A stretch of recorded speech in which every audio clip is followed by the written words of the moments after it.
শাস্ত্রে বলি আমি নিতাই চরণ ধরি তবে গৌর কৃপা হয়। আর যদি গৌর কৃপা হয় তবে বৃন্দাবনে যাবে। আর বৃন্দাবনে গিয়ে যদি একবার আমার গৌরাময়টা ধরানির কৃপা হয়ে যায়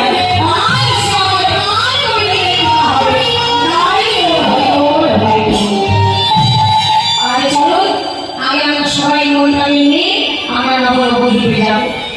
নদিয়া নবদ্বীপে গিয়ে আর গৌর কথা নিতাই যাবে কথা আস্বাদন করে তবে বৃন্দাবনে যাব।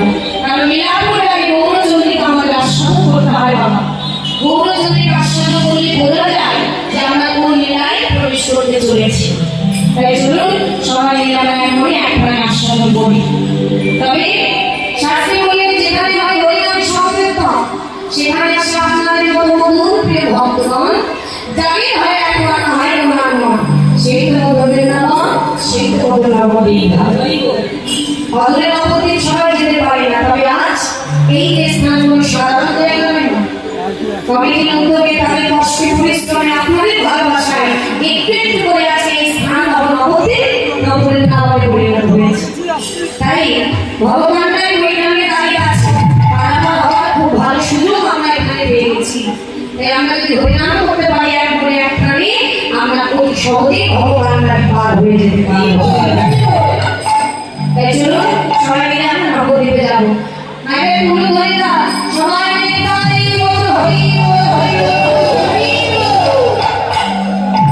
বল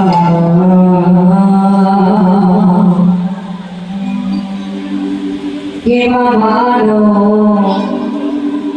বে